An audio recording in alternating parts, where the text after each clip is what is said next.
यानी पूरा मदरसा जो ये सिस्टम है वो तो बदनाम होगा ही होगा। और इनके साथ साथ अगर जांच में सही पाए जाते हैं आप और दोषी करार दिए जाते हैं तो आपकी नौकरी भी जा सकती है। तो आपको मालूम होगा कि उनका जो स्कॉलरशिप वाला फॉर्म है वो ऑनलाइन भरा जा रहा है और वो भी खुद आप घर बैठे उस फॉर्म को भर सकते हैं और आपने भर लिया होगा। तो जितने भी बच्चे वर्ष 2026 में फौकानिया और मौलवी की परीक्षा दिए थे और वो फर्स्ट डिवीजन से पास किए थे, तो आपको मालूम होगा कि उनका जो स्कॉलरशिप वाला फॉर्म है वो ऑनलाइन भरा जा रहा है और वो भी खुद आप घर बैठे उस फॉर्म को भर सकते हैं और आपने भर लिया होगा। लेकिन उसमें एक नई अपडेट जो है वो सामने आई है जिसको जानना बेहद ज़रूरी है, वरना आपको जो ये रुपया है नहीं मिल पाएगा। अपडेट क्या है कि जब इस स्कॉलरशिप के फॉर्म भरने का जो नोटिस रिलीज़ किया गया था, उस नोटिस में कहीं भी ये चीज़ मेंशन नहीं किया गया था कि अप्लाई करने के बाद जो हार्ड कॉपी है वो मदरसे में जाकर जमा करना है। लेकिन कुछ जानकारों से जानकारी प्राप्त हुई है और कुछ मदरसों से हमने रब्ता किया तो वहाँ से जानकारी मिली है और ख़ासकर जो अल्पसंख्यक कल्याण ऑफिस हर ज़िले में होता है उनसे भी हमने जानकारी प्राप्त की। तो उनका कहना ये हुआ कि हाँ, कि जो आपने अप्लाई किया है उनका रिसीविंग और साथ ही उसमें जो जो डॉक्यूमेंट आपने अपलोड किया है वो तमाम के फ़ोटो कॉपी यानी ज़ीरोक्स निकाल कर हार्ड कॉपी उस मदरसे में जाकर जमा करना है जहां से आपने फौकानिया और मौलवी पास किया है। लेकिन इस पर एक सवाल है मेरा अल्पसंख्यक कल्याण विभाग पटना यानी कि माइनॉरिटी वेलफेयर डिपार्टमेंट पटना से, कि जब आप ये नोटिस जारी करते हैं तो उसमें साफ आपको मेंशन करना चाहिए था कि अप्लाई करने के बाद जो हार्ड कॉपी है उनको जाकर संबंधित मदरसे में जाकर जमा करना है। इससे बहुत सारे बच्चों को परेशानी हो रही है। और दूसरी चीज़ ये कि मुझे कुछ ऐसी शिकायतें मिली है स्टूडेंट की तरफ से कि सर मुझे मदरसों की ओर से कॉल आया था और मदरसा वाले कह रहे थे कि हार्ड कॉपी जमा करना है और उसके लिए कुछ रकम का डिमांड किया जा रहा है। तो मैं तमाम मदरसों को एक आवश्यक सूचना के तौर पर बता दूं कि अब जो है स्टूडेंट और अभिभावक दोनों शिक्षित हो चुके हैं और हर चीज़ को और हर पहलू को जान चुके हैं।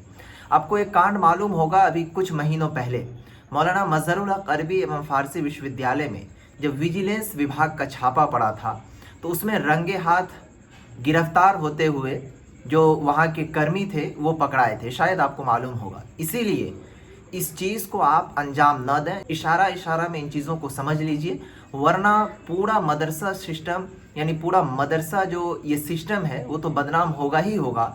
और इनके साथ साथ अगर जांच में सही पाए जाते हैं आप और दोषी करार दिए जाते हैं तो आपकी नौकरी भी जा सकती है।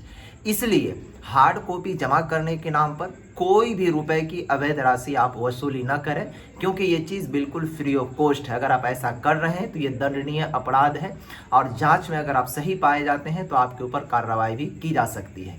सभी लोग सतर्क रहें, सावधान रहें। और आपको मैं बता दूं कि अभी अभी जो बिहार सरकार है विद्यार्थी सहयोग पोर्टल का भी लॉन्च कर दिया है, इसलिए कि विद्यार्थी चाहे वो मदरसा के हो या फिर स्कूल के हो तो उसके ऊपर जाकर शिकायत दर्ज करवा सकता है। और आपको मालूम ही होगा कि अभी डिजिटल दौर है, थोड़ा सा भी अगर कुछ हुआ तो सरकार नुक्स खोजती है और उस नुक्स में अगर आप फंसते हैं तो आप समझ लीजिए कि आपका क्या कार्यकलाप हो सकता है। इसीलिए इस चीज़ों से सावधान और सतर्क रहें और तमाम बच्चों से हम अपील करेंगे कि किसी को भी एक अठन्नी मत दीजिए। अगर मांग रहा है तो उसकी पूरी सबूत के साथ शिकायत कीजिए और साथ ही आप हमारे कमेंट बॉक्स में ज़रूर बताइए कि क्या आपसे हार्ड कॉपी जमा करने के नाम पर कोई रुपए की मांग भी की जा रही है। अगर हाँ तो आप ज़रूर लिखिएगा कितना मांगा जा रहा है। आपने अब तक स्कॉलरशिप का फॉर्म नहीं भरा है, सबसे पहला तो आप खुद से भी भर सकते हैं अपने मोबाइल से। वीडियो हमारा यूट्यूब के ऊपर अपलोड है, लेकिन आपको थोड़ी सी सावधानी बरतनी होगी, इसलिए क्योंकि अगर थोड़ा सा भी मिस्टेक होगा तो फिर वो फॉर्म रिजेक्ट हो जाएगा, आपको रुपया नहीं मिल पाएगा। लेकिन उससे अच्छा और बेहतर तरीका ये होगा कि इस फील्ड में आपको जहाँ तक मालूम होगा कि मदरसा बोर्ड की चाहे जो भी अपडेट हो सबसे पहले मैं देता हूँ और मुझे अच्छी खासी और हमारी पूरी टीम को इसके बारे में नॉलेज है। कहाँ पर कौन सी डिग्रियाँ भरनी है, किस तरीके से क्या करना है, वो पूरी चीज़ों की जानकारी हम लोगों के पास प्राप्त है। तो बेहतर होगा कि आप मेरे द्वारा भी भरवा सकते हैं। महज मात्र 100 रुपये आपको कंप्यूटर चार्ज लगेगा और इस फॉर्म को भर दिया जाएगा।